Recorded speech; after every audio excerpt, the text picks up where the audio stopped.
Hey gang, what's up? Welcome back here to another edition of Intuitive Angling, and thank you very much for checking out today's video. Always grateful for that. And guys, today I'm going to give you all some tips and advice on selecting or choosing or buying a trolling motor if you guys are looking for one. Because it doesn't matter if you're looking to replace the one you have or if you're getting ready to buy a boat and you need to decide on a trolling motor. I've learned the hard way about some things you need to look for, and I'm going to give you my recommendation on what trolling motor. If you guys need to buy a trolling motor and you want the best bang for your buck and just the serviceable part of it and reliable without the foo-foo bells and whistles, I'm going to give you guys my opinion on what the best trolling motor is by the end of this video here. So we're going to get into that. Now, trolling motor guys, they come a long way, man. Back when I started, the very first couple years I started fishing, a lot of them had like 20 pounds of thrust. That was about it. And they broke down quite a bit. Back, I remember in probably the late 80s and 1990s, it was common practice, guys. Everybody in the circuit, every pro fisherman I knew about, including myself, we would have a spare trolling motor in our rod locker we'd carry with us, because back in the 80s and 90s, they broke down so often you'd have to switch them out all the time. And on the average in a tournament season, I probably had to switch out and use my spare trolling motor 5 or 6 times a year. That was just, part of the process of the trolling motors we had back then. So the incremental improvements that we've had over the years, we've gained more thrust. They become more efficient with battery usage. They became a little bit easier to steer. They have more steering options. Up until the late 1990s, guys, a lot of people use the old hand control motors up front, which were super inefficient. You don't see many people doing that anymore, but they came a long way. And especially the trolling motor technology over the past 5 years or so has really advanced in the terms of, like the spot locks and a lot of the automatic features and all that type of stuff. So I just sort of want to give you guys my opinion on what I think about that, and I'm going to give you guys my suggestion on what to buy. Now, I've had the chance to use about every brand of trolling motor. I've had, whether it be the Motor Guide, the Minn Kota, the Garmin's, all that type of stuff, using on friends' different boat and everything. So I've had a chance to use a wide range of them. And I'll show you the one that I've got over here. I've got the Minn Kota 112 Ultrix trolling motor that you see right here. Now, the only reason I've got that trolling motor right there, that's just what came on the boat when I got the boat. But I'm going to tell you right off the bat, that would not be my choice. The next boat that I get, or the next time that I have to get a boat or a different trolling motor, I'm not going to get that Ultrix. Now, the reason for this is what I sort of want to give you some tips and advice on, is when you're looking for a trolling motor, guys, don't get sucked into all the bells and whistles on it. I mean, I think I told you guys, some of you guys may have heard it, I fished with one of my on-the-water clients last month, and his trolling motor had his trolling motor foot pedal here had 9 different buttons to push on there. You can see the Ultrix. The Ultrix even has too many. You've got the north up, you've got the spot lock. I'm not even sure what that other one is, but this one's got 4 buttons here. He had 9 buttons on that trolling motor, and I was constantly hitting it with my foot, and the trolling motor would come up or it'd quit working or turn sideways. And it's just like, why in the heck do you need 9 buttons on a foot pedal?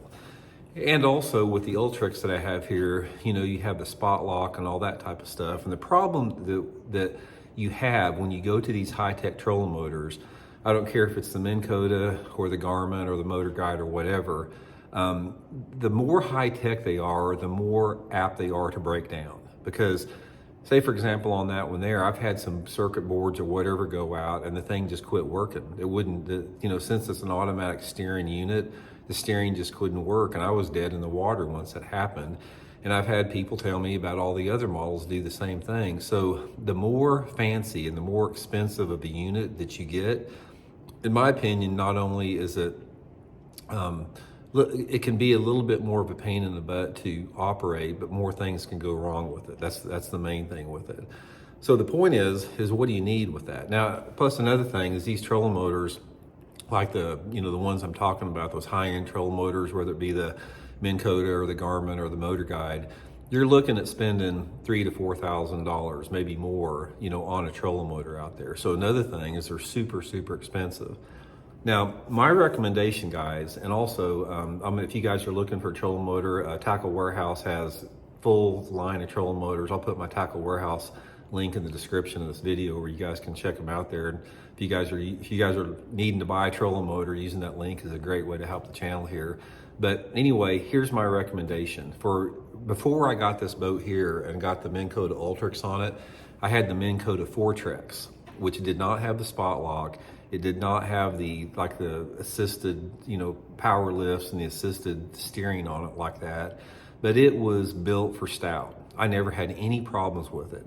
That Minn Kota, and again, guys, I don't get anything from Minn Kota. I have to buy it just like you guys do, so I don't have any interest in promoting what I'm talking about here. That Minn Kota Fortrex trolling motor, 36 volt model, you're still gonna have, pushing 100 pounds of thrust on it.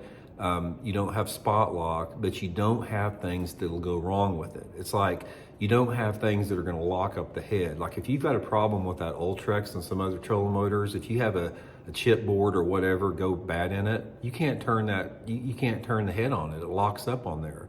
And with the Fortrex, since it has a cable system on it, you can always use that. You're not going to have that problem with it. Also, you've got two buttons, guys. You got an on and off button on the side of the trolling motor, and you've got an on and off button on the foot pedals. You got two buttons, so it's super, super simple to use. I never had any problems with it, and they're basically a third less money, $1,500 versus spending $4,000 for one. So anyway, guys, if you're looking for one, I don't care if it's a 24 volt trolling motor or a 36 volt trolling motor. Out of all the trolling motors I've used, and fished with and all that type of stuff, I think, in my opinion, that Minn Kota Fortrex is the best value out there. That is built very well. It's affordable. It'll last you a long time. And even guys like Brian Thrift, one of the top anglers in the world, he used the Fortrex, I think, up until the last couple of years. I think he finally switched over, but somebody told me he was using the old Fortrex when other people were using the all the spot locks out there. So when you're talking about that, let's talk a little bit about the spot lock. It's like, by going to the Fortrex, you're gonna not have spot lock, but do you really need spot lock? Here's the two things about spot lock. Really, the only time I ever use spot lock is if I break off and have to retie, or I'm floating out in the middle of the lake or something and I'm having to work on tackle, I'll hit the spot lock and it keeps me in position. Is that nice? Yeah, that's nice to have out there. Do you need it? No, you don't have to have it. And for, to be able to save, $3,000 by not having that option, I don't think you're going to be sacrificing anything else. Plus, again, you cut out something else that's going to go wrong, with that particular unit out there. But anyway, guys, trolling motors, like I said, some of the top, it's like any other equipment that you have in bass fishing anymore. Everything is just going through the roof, how expensive it is. But I can tell you right off the bat, is trolling motors are getting way too high tech. There's so much crap on trolling motors that you do not need. You don't have to have it. It's not going to help you out that much. It's just going to cost you more money, more things to break down.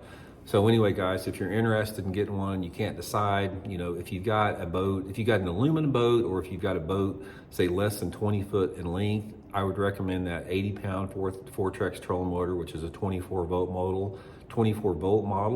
And then if you've got a larger boat, you can get the 112 pound thrust 36 model on there. But again, I'll put my Tackle Warehouse link in the description to all those trolling motors. You can check them out. Anyway, that's my 2 cents worth on it, guys. I hope you all are well, and we'll talk later.